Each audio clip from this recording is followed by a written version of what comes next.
Praise the lord. ప్రభునామమున మీకు అందరికీ వందనాలు. ఈ అవకాశం ఇచ్చిన దేవాది దేవునికి మహిమ కలుగును గాక. మంచిది. సమయంలో మనం ఒక మాట చదువుకుందాం. మత్తయి సువార్త 7వ అధ్యాయము 13, 14 వచనాలు చదువుకుందాం. ఇరుకు ద్వారమున ప్రవేశించుడి, నాశనమునకు పో ద్వారము వెడల్పును, ఆ దారి విశాలమునై ఉన్నది, దాని ద్వారా ప్రవేశించువారు అనేకులు.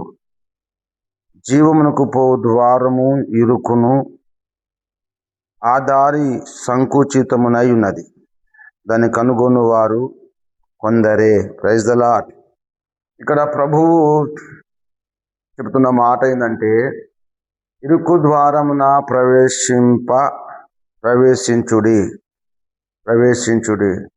నాశనమునకు పోవు ద్వారము వెడల్పును, ఆ దారి విశాలమైనది. జీవమునకు పోయే ద్వారము, దీని ద్వారా ప్రవేశించేవారు. దీని ద్వారా అంటే విశాలమైన ద్వారము ద్వారా, విశాలమైన మార్గములో, విశాలమైన ద్వారము ద్వారా ప్రవేశించేవారు అనేకులు. కానీ జీవముకు పోవు ద్వారము ఇరుకును, సంకుచితము, దాని ద్వారా ప్రవేశించువారు కొందరే, దాన్ని కనుగొని వారు కొందరే. లూకాసు వార్తలు కూడా ఒక మాట చదువుకుందాం. 13వ అధ్యాయము, లూకాసు వార్త 13వ అధ్యాయము 24వ వచనములో ఆయన ఒక మాట అంటాడు. ఆయన వారిని చూచి, ఇరుకు ద్వారమున ప్రవేశింప పోరాడుడి, అనేకులు ప్రవేశింపజూతురు గాని వారి వలన కాదని మీతో చెప్పుచున్నాను. ఇక్కడనేమో ఇరుకు ద్వారమున ప్రవేశింప పోరాడండి, అనేకులు ప్రవేశించాలని అనుకుంటారు కానీ వారి వలన కాదు. ఈ ద్వారము జీవమునకు అనగా దేవుని రాజ్యానికి, పరలోక రాజ్యానికి తీసుకుని పోయే ద్వారం. అందుకే యేసుప్రభు నన్ను గొర్రెలకు ద్వారమును నేనే అన్నాడు. ఈ ద్వారమున ప్రవేశించాలంటే పోరాటము ఉంటుంది. అంత ఈజీగా ప్రవేశించడము కష్టము. అందుకే ఇరుకు ద్వారమున పోరాడుడి, అనేకులు పోరాడుతారు కానీ వారి వలన కాదు కదా.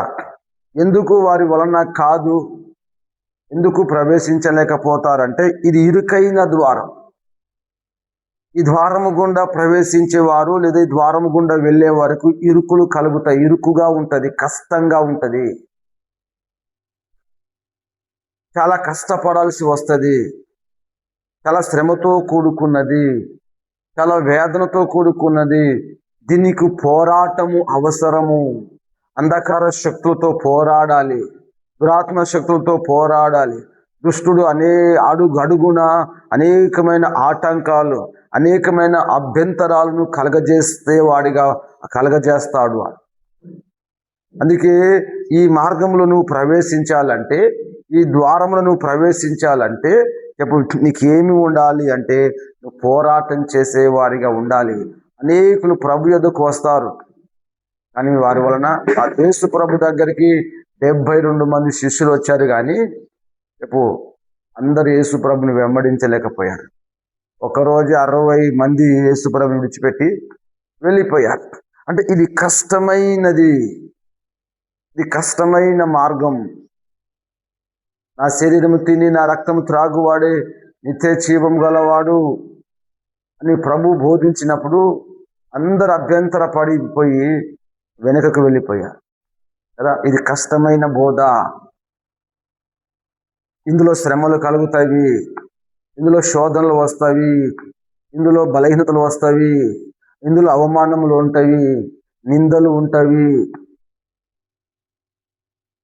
శత్రువులు నిన్ను నిందిస్తారు, నీ ఇరుగు పొరుగు వారు నిందిస్తారు. నువ్వు మంచి భక్తి చేయాలనుకుంటే నీ భక్తిని బట్టి ఎవరు నిన్ను ఘనపరచరు, నీకు అవమానం కలుగుతుంది. నీ భర్తే నీకు వ్యతిరేకం అవుతాడు, నీ పిల్లలు నీకు వ్యతిరేకం అవుతారు, నీ స్నేహితులు నీకు వ్యతిరేకం అవుతారు, నీ బంధువులు నీకు వ్యతిరేకం అవుతారు.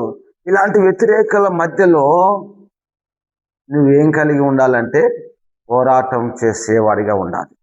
అందుకే మత్తయి సువార్తలో కూడా ఇరుకు ద్వారమున ప్రవేశించుడు అన్నాడు, కానీ అక్కడనేమో పోరాడుడి అన్నాడు లూకా సువార్త. నాశనమునకు పోవు ద్వారము వెడల్పును, ఆ దారి విశాలమునై ఉన్నది. నాశనానికి పోయే ద్వారమేమో వెడల్పు. ఇక్కడ 2 ద్వారాల గురించి రాశాడు, కానీ ఈ ద్వారమున ప్రవేశించేవారు అనేకులు. ఎందుకంటే ఇది విశాలము, ఇది ఇరుకైనది కాదు. ఇందులో స్వేచ్ఛ ఉంది. ఇందులో బూతులు మాట్లాడొచ్చు, అబద్ధాలు చెప్పొచ్చు, మోసం చెయ్యొచ్చు, వ్యభిచారం చెయ్యొచ్చు, దొంగతనం చెయ్యొచ్చు, నీకు ఇష్టం వచ్చినట్లుగా జీవించవచ్చు. కానీ ఈ ద్వారములో నీకు ఇష్టం వచ్చినట్లుగా, నాకు ఇష్టం వచ్చినట్లుగా బ్రతకడానికి లేదు. ఈ ద్వారములో నీకు ఇష్టం వచ్చినట్లుగా జీవించడానికి లేదు, నీకు ఇష్టం వచ్చినట్లుగా మాట్లాడడానికి లేదు. ఈ ద్వారమును కనుగొనేవారు కొందరే, ఈ మార్గములో ప్రవేశించేవారు కొందరే. ఇందులో పోరాటం, ఇందులో అవమానాలు, ఇందులో బాధలు. అందుకే యేసు ప్రభువు అన్నాడు, ఎవడైనా నన్ను వెంబడింపగోరిన ఎడలా తాను ఉపేక్షించుకొని తన సిలువను ఎత్తుకొని నన్ను వెంబడింపాలి. యేసయ్యను వెంబడించాలి అంటే ముందు ఉపేక్షించుకోవాలి. నీ జీవితం మీద నీకు ఏం కలగాలి? ఉపేక్ష. ఆపేక్ష ఉండకూడదు, కోరిక ఉండకూడదు. ఆశలన్నీ చంపుకోవాలి, కోరికలన్నీ చంపేసుకోవాలి. మన కోరికలన్నీ చంపివేసుకోవాలి, మన ఇష్టాలన్నీ చంపివేసుకొని దేవుని చిత్తానికి అప్పగించుకొని దేవుని నడిపింపుకు అప్పగించుకొని నడవాలి. ఎలా నడవాలి అంటే ఆయన సిలువను ఎత్తుకొని నడవాలి. సిలువ అంటే శ్రమలు, సిలువ అంటే అవమానాలు, సిలువ అంటే నిందలు, సిలువ అంటే వేదనలు, సిలువ అంటే బాధలు, సిలువ అంటే తునీకారములు, సిలువ అంటే నిరాకరించబడతారు, శోధించబడతారు, అందరూ దూరం అయిపోతారు, మిత్రులు సహశత్రులు అయిపోతారు, మంచి వారితో సహా నీకు కీడు చేసేవారు అయిపోతారు, నీతో మంచిగానే ఉంటారు, నీకు కీడు చేసేవారిగా ఉంటారు. ఈ మార్గము అలాంటి మార్గం. కానీ ఈ మార్గములో ప్రవేశిస్తేనే నీకు పరలోక రాజ్యం. ఈ మార్గములో నువ్వు ఉంటేనే నీకు పరలోక రాజ్యం. ఈ మార్గంలో నువ్వు జీవిస్తేనే, ఈ మార్గంలో నడుచుకుంటేనే. మార్గము తప్పి తిరగకూడదు, మార్గం విడిచిపెట్టి తిరగకూడదు. ఈ మార్గంలో నువ్వు పోరాడాలి. అనేక సార్లు పడిపోవచ్చు. శోధకుని పడగొడతాడు, శరీరానుసారంగా పడగొడతాడు, శరీర బలహీనతల వల్ల పడగొడతాడు, శాత కాకుండా నీకు చేస్తాడు, రోగాల్ని కలగజేస్తాడు, ఆర్థికంగా ఇబ్బంది కలగజేస్తాడు, కుటుంబ పోషణ పరంగా ఇబ్బంది కలగజేస్తాడు, ఉద్యోగంలో ఇబ్బంది, వ్యాపారంలో ఇబ్బంది, నీవు ఎక్కడికి వెళ్ళినా ఇబ్బందులు కలుగుతూ ఉంటాయి. అందుకే పౌలు గారు అన్నాడు, ఎటు పోయినా నేను ఏం చేయబడుతున్నట్టు, ఆయన ఎక్కడికి వెళ్ళినా విధించబడుతున్నా. ఎట్టుపోయిన శ్రమలు, ఎట్టుపోయిన శోధనలు, ఏ ప్రాంతానికి వెళ్ళినా అక్కడ నాకు శోధనలు ఎదురు చూస్తూ ఉన్నాయి. ఇది ఇరుకైన మార్గం, విశాలమైన మార్గం అలా కాదు. విశాలమైన మార్గాలు అందరికి స్నేహితులే, తాగుబోతుడు స్నేహితుడే, దొంగ స్నేహితుడే, మంచోడి స్నేహితుడు, అందరూ ఉంటారు అందులో. ఇందులో పరిశుద్ధులు మాత్రమే ప్రవేశిస్తారు, ఇందులో నీతిమంతులు మాత్రమే ప్రవేశిస్తారు, ఇందులో కొందరే ప్రవేశిస్తారు. ఈ మార్గమున ప్రవేశించేవారు కొందరే, దాన్ని కనుక్కున్నవారు కొందరు. ఇది సంకుచితము, విశాలం సంకుచితము. కాబట్టి ఈ మార్గంలో నువ్వు ప్రవేశించాలంటే నీకు పోరాటం. అనేకులు ప్రవేశింప చూస్తారంట, కానీ వారి వలన కాదు. ఎందుకంటే దేవుడు కొన్ని ఆజ్ఞలు పెట్టాడు, ఎలా బ్రతకాలో, ఎలా జీవించాలో ఇందులో ఉన్నవి. ఈ మాటల ప్రకారం మనం బ్రతకాలి. త్రాగొద్దు, తిరగొద్దు, వ్యభిచారం చేయొద్దు, దొంగతనం చేయొద్దు, మోసం చేయొద్దు, అబద్ధాలాడొద్దు, నీ పొరుగు వాడిని దూషించొద్దు, నీ పొరుగు వాడి మీద అబద్ధ సాక్ష్యం పలకొద్దు కదా, ఇతరుల పాపములు పాలువాడి ఉండొద్దు, ఇతరులకు కీడు చేయదు, ఇతరులకు మేలు చేయాలి, నష్టం తప్పిన మాట తప్పకూడదు. ఇలాంటివన్నీ ఉంటాయి. కాబట్టి చాలామంది వీటినన్నిటినీ బ్యాలెన్స్ చేయలేక, వీటినన్నిటినీ క్యారీ చేయలేక, అయ్యో ఇలాంటి జీవితం మేము జీవించలేమని ఇచ్చలవిడిగా ఇష్టానుసారంగా బ్రతకడానికి అలవాటు అయిపోయిన మనుషులు ఇరుకైన మార్గంలో ప్రవేశించడానికి పడలేడు. కాబట్టి దేవుని రాజ్యంలో నువ్వు ప్రవేశించాలంటే ఏ దేవుని రాజ్యంలో ప్రవేశించాలంటే ఇరుకైన మార్గంలో పోరాడు నేర్చుకోవాలి, నిలబడాలి, దేవుని కొరకు సహించాలి, ప్రభు కొరకు సహించాలి. అందుకే అపోస్తలైన పౌలు అపోస్తల కార్యంలో 14వ అధ్యాయంలో ఉంటుంది కదా, మనం అనేక శ్రమలు పొంది దేవుని రాజ్యంలో ప్రవేశించాలి. ఈ రాజ్యము నిత్య రాజ్యము. ఇక్కడ కొద్దిపాటి శ్రమలు, కొద్దిపాటి బాధలు, కొద్దిపాటి నిందలు, కొన్ని రోజులు దుఃఖము, నీకు ఆయాసం కలుగుతుంది. అయినా దేవుడు వాటినన్నిటి నుంచి మనల్ని విడిపిస్తాడు. మనం అనేక శ్రమల ద్వారా, అనేక శోధనల ద్వారా ఈ మార్గంలో ప్రవేశించే వారికి ఇవన్నీ కలుగుతాయి.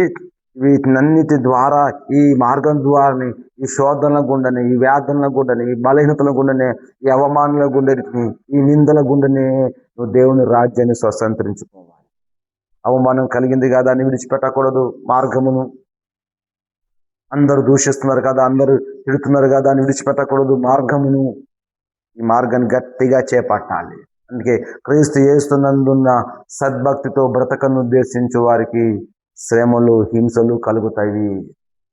కాబట్టి ఈ మార్గంలో మనము ఎలా ఉండాలంటే మంచి పోరాడి, ఇది ప్రతిదీ పోరాటమే. నీకు ఇంకా ప్రతిదీ పోరాడి గెలవాలి.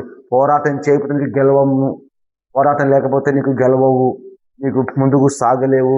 శత్రువు అడుగడుగును నీకు ఆటంకమును కలగజేస్తాడు, శత్రువు ఆటంకమును అభ్యంతరం కలగజేస్తాడు. కాబట్టి ఈ మార్గంలో నీవు ఎలా ఉండాలంటే మంచి సైనికుని వలె పోరాడుతూ ఆత్మలో ముందుకు సాగాలి. ఇప్పుడు ప్రభువు మనల్ని జ్ఞాపకం చేసుకొని, మన పోరాటాలను జ్ఞాపకం చేసుకొని, ప్రభు మన పక్షము నుండి మనకు జయాన్ని ఇచ్చి మన నిత్య జీవానికి ఆయన నడిపిస్తాడు.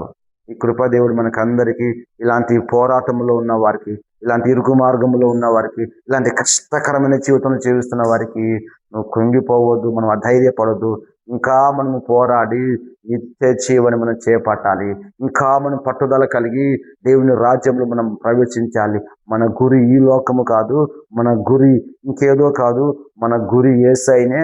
ఆ రాజ్యంలో పోయేంత వరకు మన పోరాటాన్ని ఆపకుండా సాగిపోయే వారిగా మనము ఉండుముగాక. దేవుడు ఆ కృప మనకు మెండుగా దయచేయునుగాక. మరి ముఖ్యంగా ఈ ఇరుకు మార్గంలో ప్రవేశించిన వారికి, ప్రవేశిస్తాలనుకున్న వారికి ఇది దేవుడు ఆ కృపనిచ్చునుగాక.